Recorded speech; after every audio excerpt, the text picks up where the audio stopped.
எல்லாருக்கும் வணக்கம். இன்னைக்கு வந்து பார்த்தீங்கன்னா, எல்லாரும் ஆவலோட எதிர்பார்த்துட்டு இருந்த கூலி படத்தினுடைய ரிவ்யூ தான் வந்து பார்க்க போறோம். ஆக்சுவலா படத்தினுடைய ரிவ்யூக்கு போறதுக்கு முன்னாடி நம்ம சேனலை சப்ஸ்கிரைப் பண்ணாங்க கண்டிப்பா சப்ஸ்கிரைப் பண்ணிங்க. ஏன்னா நம்ம சேனல் பெரிய சேனல்ல, சின்ன சேனல் தான். ஸோ நீங்களாம் சப்போர்ட் பண்ணா மட்டும் தான் நம்ம சேனல் வந்து மேலே வரும்.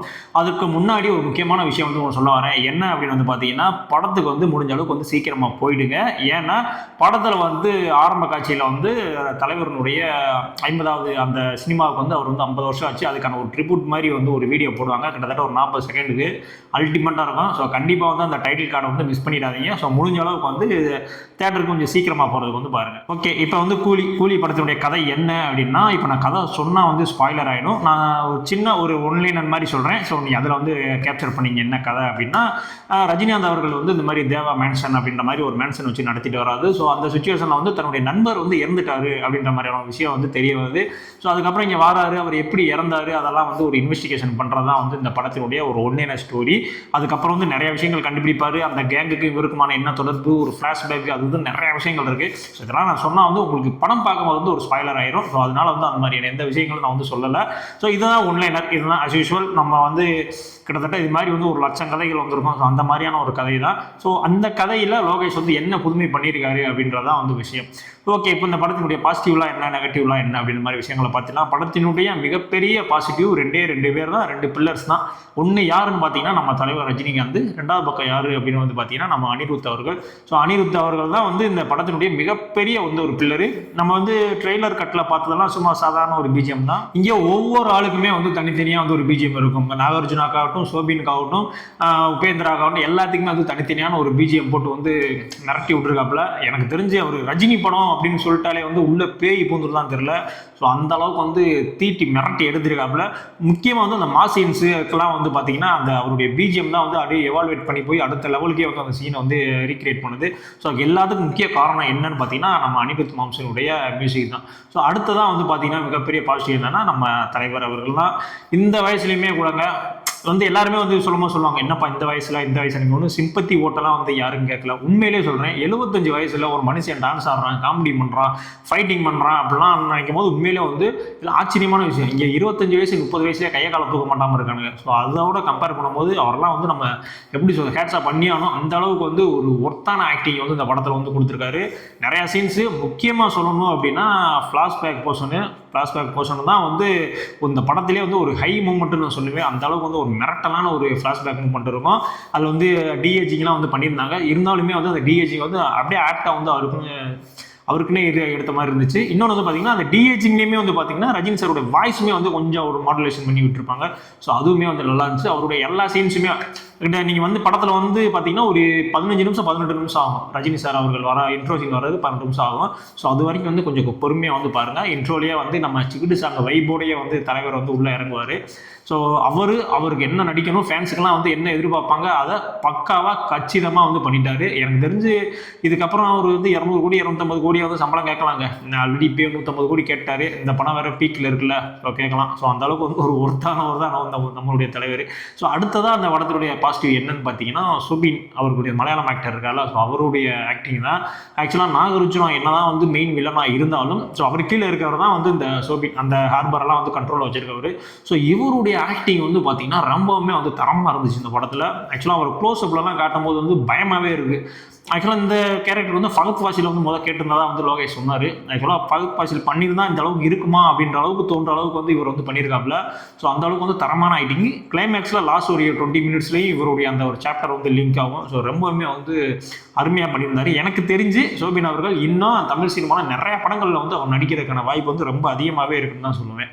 அடுத்தபடியாக வந்து பார்த்தீங்கன்னா லோகேஷ் கனகராஜ் அவர்களுடைய அந்த ஸ்க்ரீன் பிளே. ஏன் ஸ்க்ரீன் பிளே வந்து பர்டிகுலராக சொல்கிறேன் அப்படின்னு வந்து பார்த்தீங்கன்னா, இது அஸ் யூஷுவல் கதை தாங்க. இது வந்து புதுசான ஒன்றுமே கிடையாது அந்த கதையில்.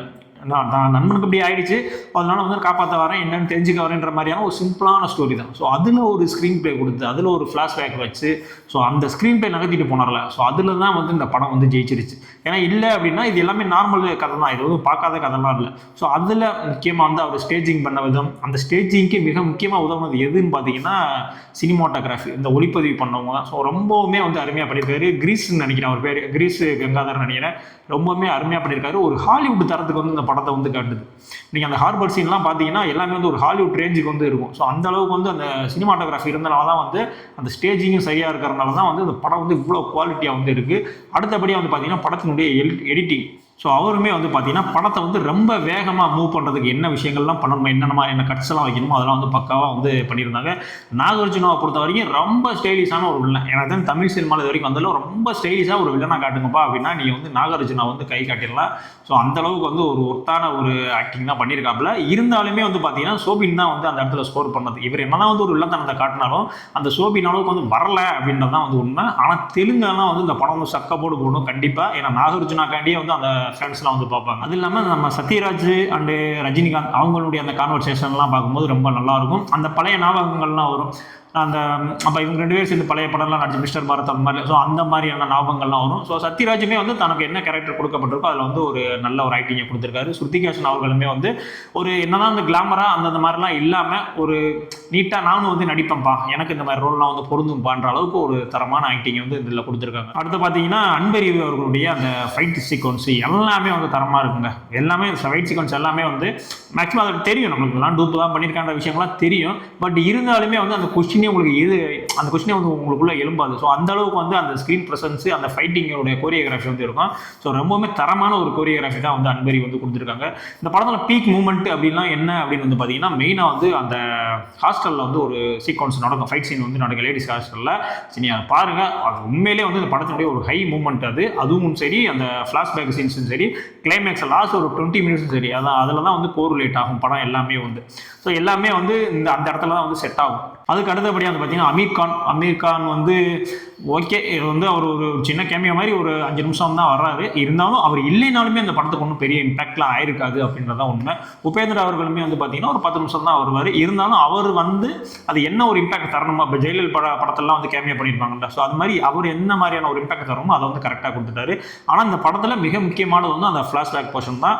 ஆக்சுவலாக நீங்கள் ஜெயிலரில் பார்த்த மாதிரி அந்த மாதிரியான ஃப்ளாஷ்பேக் கிடையாது. இது ஒரு வேறு மாதிரியான ஒரு ஃப்ளாஷ்பேக்கு. நீங்கள் பாருங்கள், நான் சில விஷயங்கள்லாம் சொன்னால் வந்து ஸ்பாய்லர் ஆகிடும். ஏன்னா படத்தில் நிறைய ட்விஸ்ட்லாம் இருக்குது, நிறையா நீங்கள் எக்ஸ்பெக்ட் பண்ணாத விஷயங்கள் நிறையாவே வந்து இந்த படத்தில் இருக்குது. அதுலேயும் மெயினாக வந்து பார்த்தீங்கன்னா நாகார்ஜுனா வந்து அடிக்கடி சொல்லிக்கிட்டே இருப்பார், எங்கேயோ பார்த்துருக்கேன். தலைவர் வந்து பின்னால் சொல்லுவாப்புல, நீ என்னை எங்கே பார்த்துருக்குன்னு தெரியுமா அப்படின்னு. சும்மா தேட்டரே வந்து வெடிச்சு சதறினா.